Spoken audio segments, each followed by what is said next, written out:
Toyota Vios 2004 model at 180 plus na po ang odo nito. So yan. So itong unit na to mga kadadudes, dinala dito ng aming kliyente. So palyado siya, at the same time mahina humatak.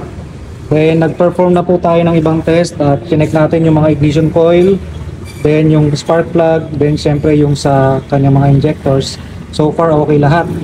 So ngayon magkakamap kami na mag-perform ng test sa ating compression. So dito sa ating compression test, meron tayong dalawang klase. So dalawang pe-perform natin, isang dry compression test at saka isang wet compression test.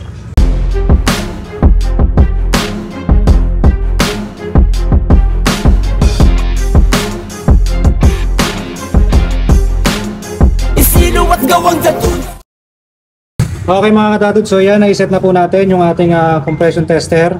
So try na po natin dito sa cylinder number 1. Sige, start.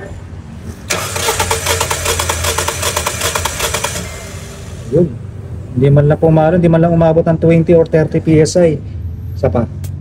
Sige, isa pa.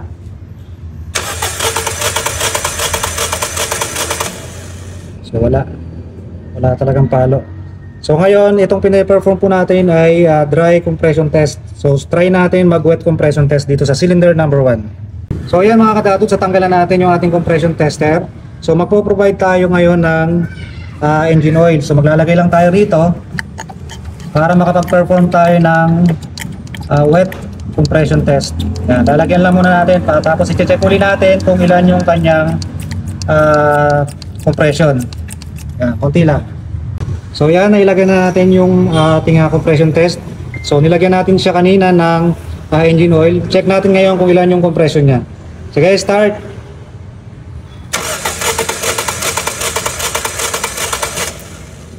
So ganun pa rin. Isa pa.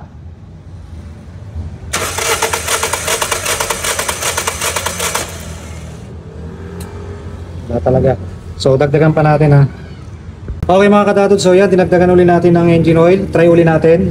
Sige, start.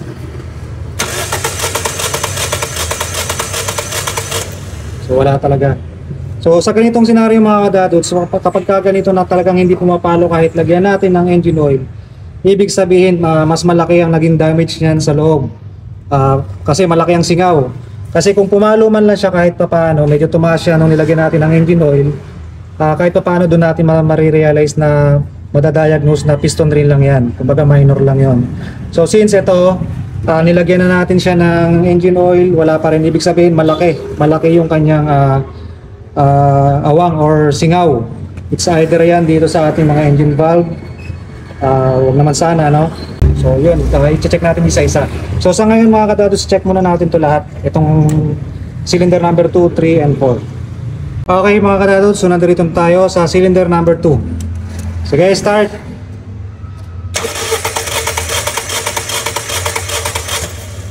So almost 200 PSI.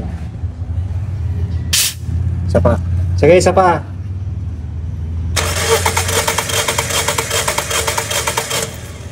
So yun, 200 PSI. So check natin yung cylinder number 3. Okay mga kadados, nandito na tayo sa cylinder number 3. Check natin. Sige, start.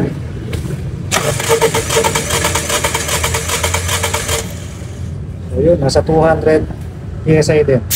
Same lang cylinder number 2. Okay, isa pa.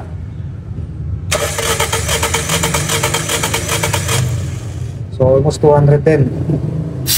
So check naman natin yung tong cylinder number 4. Okay mga kadadod, so ito naikapitan natin sa cylinder number 4.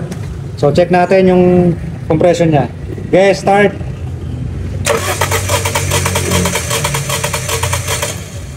So yun, 200 PSI din. Isa pa.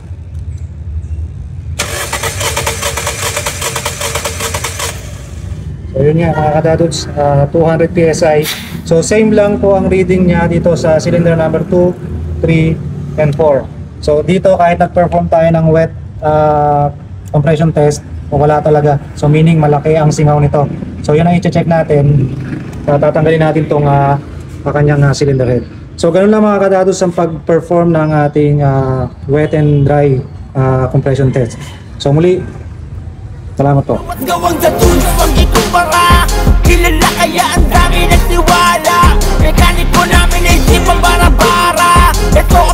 Uno kaya